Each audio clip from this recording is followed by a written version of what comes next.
वह शायद दुनिया का सबसे बदकिस्मत हाई स्कूल छात्र था। तोहफा देकर वह पहले ही अपनी क्रश का दिल जीत चुका था, लेकिन तभी एक लड़के ने बीच में दखल दे दिया और उसका तोहफा उठाकर सीधे जमी हुई झील पर फेंक दिया। लड़का अपमान सहते हुए जैसे ही क्रिस्टल बॉल उठाने झुका, उसके पैरों के नीचे की बर्फ अचानक टूट गई। ठंडा झील का पानी उसके फेफड़ों में भरने लगा और वह लगभग दम घुटने से मर ही गया। वह पूरी ताकत से बर्फ पर मुक्के मारने लगा, लेकिन खाली हाथ वह मोटी बर्फ तोड़ ही नहीं पाया। उसे लगा अब वह यहीं डूबकर मर जाएगा, लेकिन तभी एक रहस्यमयी शक्ति ने उसे सीधे एक लाइब्रेरी में पहुंचा दिया। आसपास मौजूद लोग हैरान रह गए और डेविड खुद भी समझ नहीं पा रहा था कि यह सब क्या हुआ। ठंड से जमे शरीर के कारण वह ज्यादा सोच भी नहीं पाया और घबराया हुआ घर लौट आया। नशे में धुत उसके पिता को लगा कि वह पूरा दिन बाहर आवारागर्दी करता रहा है, इसलिए उन्होंने उसे फिर डांट दिया। बदकिस्मती से भरे इस दिन के बाद डेविड आखिरकार अपने कमरे में पहुंचा, लेकिन पिता बाहर से अब भी चिल्ला रहे थे। जैसे ही उसने दरवाजा जोर से खोला, वह फिर से उसी लाइब्रेरी में पहुंच गया। यहीं से डेविड को एहसास हुआ कि शायद उसे कोई सुपर पावर मिल गई है। अगले दिन उसने इस ताकत की प्रैक्टिस शुरू की, लेकिन नया होने की वजह से वह इस शक्तिशाली क्षमता पर काबू नहीं पा सका। डर के मारे वह चारों ओर देखने लगा कि कहीं किसी ने देख तो नहीं लिया। लगातार अभ्यास के बाद वह मन में सोचते ही मनचाही जगह पहुंचने लगा। घर पर किताबों में उसे न्यूयॉर्क की एम्पायर स्टेट बिल्डिंग की तस्वीर दिखी। यह देखकर उसे याद आया कि बचपन में उसकी माँ उसे वहाँ घुमाने ले गई थी। उसने बस मन में सोचा और वह सच में एम्पायर स्टेट बिल्डिंग पर पहुंच गया। आंखों के सामने का नजारा देखकर वह खुद पर यकीन नहीं कर पा रहा था। उसे समझ आ गया कि यह ताकत उसे असीम दौलत दे सकती है। वह तुरंत घर लौटा और इस बदतर घर को छोड़ने की तैयारी करने लगा, बिल्कुल वैसे ही जैसे कभी उसकी माँ घर छोड़कर चली गई थी। अगर वह भाग सकती है तो मैं भी भाग सकता हूँ। जाने से पहले उसने अपनी क्रश से आखिरी बार मुलाकात की। डेविड सब कुछ बताना चाहता था, लेकिन उसे पता था कि कोई सुपर पावर पर भरोसा नहीं करेगा। इसके बाद वह अपने शहर से दूर न्यूयॉर्क आ गया। यहाँ उसने 10 वर्ग मीटर से भी छोटा कमरा किराए पर लिया, लेकिन किराया देने में उसकी सारी जमा पूंजी खत्म हो गई। अगले दिन वह एक बैंक पहुंचा। शुरू में वह हिचकिचाया, लेकिन जिंदा रहने के लिए उसे यह कदम उठाना ही पड़ा। उसने सिक्योरिटी गार्ड से टॉयलेट का रास्ता पूछा। गार्ड ने उसे एक बच्चा समझकर संदेह नहीं किया और अंदर ले गया। डेविड ने इसी दौरान तिजोरी वाले हिस्से को ध्यान से देख लिया। घर लौटकर उसने जरूरी सामान तैयार किया और सोचते ही सीधे बैंक की तिजोरी में पहुंच गया। ढेर सारे नोट देकर उसके चेहरे पर मुस्कान फैल गई। वह पागलों की तरह बोरों में पैसे भरने लगा और उन्हें अपने अपार्टमेंट ले आया। एक बार में मन नहीं भरा तो वह बार बार गया, जब तक पूरा कमरा नोटों से भर नहीं गया। इतने पैसे उसने पहले कभी नहीं देखे थे। खुशी में वह नोटों के ढेर पर ही सो गया। यहीं से डेविड की जिंदगी पूरी तरह बदल गई। बड़ा होकर उसके पास शानदार बंगला था और अपना निजी खजाना भी। ये वही जिंदगी थी जिसका लोग सपना देखते हैं। एक दिन वह छाता लेकर बाहर निकलने लगा। बिल्डिंग मैनेजर ने कहा कि आज न्यूयॉर्क में बारिश नहीं है। डेविड मुस्कुराया क्योंकि आज वह लंदन जा रहा था। वह घड़ी घर की छत पर छाता खोलकर खड़ा था, शानदार नजारा देख रहा था। फिर वह एक बार में गया और वहाँ एक सुनहरे बालों वाली लड़की से मिला। अगले दृश्य में डेविड नंगा पड़ा था और लड़की बिस्तर पर चुपचाप लेटी थी। उसे अपनी जिंदगी पर पूरा गर्व था। वह अपार्टमेंट लौटा, दीवार से एक तस्वीर उतारी और सोचते ही तस्वीर वाली जगह पहुंच गया। एक पल पहले वह समुद्र में मस्ती कर रहा था और अगले ही पल इजिप्ट में धूप सेंकते हुए मैकडॉनल्ड्स खा रहा था। लेकिन यह सुख ज्यादा दिन नहीं टिका। एक दिन रोलैंड नाम का आदमी उसके घर में घुस आया। उसने कहा कि वह 8 साल से डेविड को ढूंढ रहा है। पहली बैंक लूट से ही डेविड उसे बाहर निकालना चाहता था, लेकिन लंबे समय से दरवाजा इस्तेमाल न करने के कारण वह दरवाजा खोलना ही भूल गया। इसके बाद रोलैंड ने अपना असली रूप दिखाया और डेविड को बुरी तरह पीट दिया। वह डेविड की ताकत को अच्छी तरह जानता था, इसलिए उसे पलटकर वार करने का मौका ही नहीं मिला। बचने के लिए डेविड ऊपर भागा और तस्वीर से कूदने की कोशिश की, लेकिन बिजली के झटकों के कारण वह ध्यान केंद्रित नहीं कर पाया। रोलैंड ने उसे दूसरी मंजिल से नीचे फेंक दिया और खुद भी उसे मारने कूद पड़ा। किसी तरह डेविड ने आखिरी पल में टेलीपोर्ट किया, लेकिन रोलैंड की केबल उसे फिर भी लग गई। तेज दर्द सहते हुए डेविड ने तार काटा और 2 बोरे पैसे उठाकर अपने बचपन के घर पहुंच गया। उसका पिता समझ गया कि उसका बेटा लौट आया है। सालों में पिता ने शराब छोड़ दी थी और बेटे से माफी मांगने लगा, लेकिन डेविड अभी भी भरोसा नहीं कर पाया और फिर चला गया। बाद में उसने अपनी पुरानी क्रश मिली को ढूंढ लिया। वह अब एक बार में काम करती थी। डेविड ने दूर से ही उसे देखा और उसकी जिंदगी में दखल नहीं दिया। जैसे ही वह जाने लगा, उसे वही पुराना लड़का मिल गया। उसने डेविड को पहचान लिया। डेविड बात टालना चाहता था, लेकिन मिलिए ने उसे रोक लिया। पुरानी जलन फिर जाग उठी। उस लड़के ने मिलिए से छेड़खानी शुरू कर दी। अब डेविड खुद को रोक नहीं पाया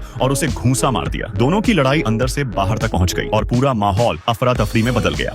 आखिर में डेविड ने उसे पकड़ लिया और सीधे बैंक की वॉल्ट रूम में टेलीपोर्ट कर दिया। स्कूल का गुंडा यह नजारा देखकर पूरी तरह डर गया। डेविड ने कुछ भी नहीं कहा और चुपचाप वहाँ से चला गया। गुंडा अकेला वहीं खड़ा रह गया। दूसरी तरफ मिलिए भी जल्द ही डेविड को ढूंढ लेती है और ध्यान से उसके जख्मों को देखती है। तुम पसीना बहा रहे हो, तुम्हें अपना ख्याल रखना चाहिए। बचपन की अधूरी इच्छा को पूरा करने के लिए डेविड उसे रोम घूमने का न्योता देता है। वह जानता था कि यही मिली का सपना है। क्या तुम्हें लगा हम लॉस एंजलिस जा रहे हैं? तुम्हें पता है वह मेरा सपना था। मुझसे झूठ मत बोलो। मिली को लगा कि वह मजाक कर रहा है, लेकिन उसकी आंखों में में दृढ़ता देखकर उसे एहसास हो गया कि डेविड मजाक नहीं कर रहा। अगले दिन वे दोनों हवाई जहाज से रोम पहुंचते हैं। एयरपोर्ट पर उनके लिए निजी गाड़ी मौजूद होती है। मिली को सबसे ज्यादा हैरानी तब होती है जब उसे पता चलता है कि डेविड का यहाँ खुद का घर है। वह जानना चाहती है कि डेविड करता क्या है, लेकिन वह बस इतना कहता है कि वह बैंक में काम करता है। मिली ज्यादा सवाल नहीं करती। रात होते होते दोनों का रिश्ता एक नए मुकाम पर पहुंच जाता है। अगली सुबह डेविड उसे कोलोसियम दिखाने ले जाना चाहता है, लेकिन दुर्भाग्य से उस दिन कोलोसियम बंद होता है। मजबूरन डेविड अपनी शक्ति का इस्तेमाल करता है और पीछे का दरवाजा खोल देता है। इस तरह वे चुपचाप अंदर घुस जाते हैं। मिलिए उसे और ज्यादा सराहने लगती है, लेकिन जैसे ही डेविड टॉयलेट से लौटता है उसे एक घुंघराले बालों वाला आदमी चेतावनी देता है कि वह इस तरह कोलोसियम का पिछला दरवाजा न खोले। डेविड को लगा कि वह झगड़ा करने आया है और उसे पीटने ही वाला था, तभी सामने वाला बोला, क्या तुम्हें लगता है कि सिर्फ तुम ही हो? यह देखकर डेविड सन्न रह गया। उसके सामने खड़ा आदमी भी टेलीपोर्ट कर सकता था। घुंघराले बालों वाला उसे समझाता है कि सुपर पावर का ज्यादा इस्तेमाल खतरे को बुलावा देता है। उसकी बात जल्दी ही सच साबित हो जाती है। रोलैंड के आदमी वहां पहुंच जाते हैं और सूटकेस से हथियार निकालकर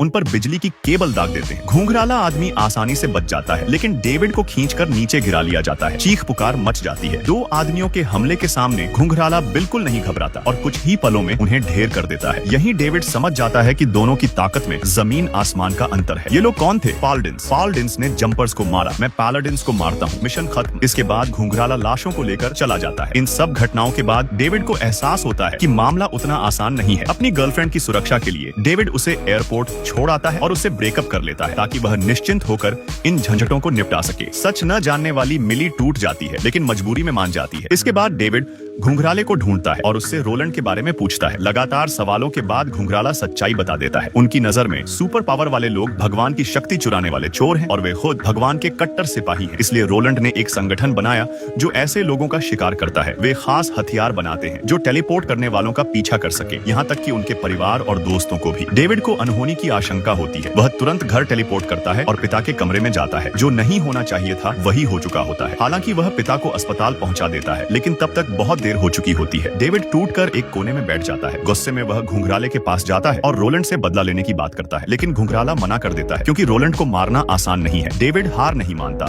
और टोक्यो तक उसका पीछा करता है। लगातार मनाने पर घुंघराला आखिरकार राजी हो जाता है, लेकिन पहले उसे कुछ सिखाना जरूरी समझता है। डेविड उसकी हरकतें देखकर दंग रह जाता है। वह पूछता है कि 2 टन की कार कैसे टेलीपोर्ट की। घुंघराला बस कहता है हाथ होना काफी है। वे जानबूझकर बड़ा हंगामा करते हैं ताकि रोलैंड का ध्यान खींच सके। बाद में दोनों अलग अलग हो जाते हैं। घुंघराला हथियार जुटाने जाता है और डेविड अपनी गर्लफ्रेंड को ढूंढता है। रोलैंड पीछा करते हुए पहुंच जाता है। मजबूरी में डेविड अपनी सुपर पावर सबके सामने दिखा देता है। गर्लफ्रेंड डर जाती है, लेकिन अब देर हो चुकी होती है। डेविड उसे पकड़कर टेलीपोर्ट करता है, पर रोलैंड भी पीछे पीछे आ जाता है। भीषण लड़ाई शुरू होती है। अंत में डेविड अपनी पूरी ताकत झोंक देता है। इमारतें फटने लगती हैं। वह पूरी बिल्डिंग को झील में टेलीपोर्ट कर देता है। पानी हर कमरे में भर जाता है। अंततः वह रोलैंड को एक गुफा में छोड़ देता है। मैं तुम्हें शार्क्स के साथ भी छोड़ सकता था, कहकर डेविड चला जाता है। बिना उपकरण के रोलैंड वहीं फंसा रह जाता है। अंत में डेविड और उसकी गर्लफ्रेंड फिर से साथ हो जाते हैं। अब उनका सपना है पूरी दुनिया घूमना, इस बार बिना किसी जंग के।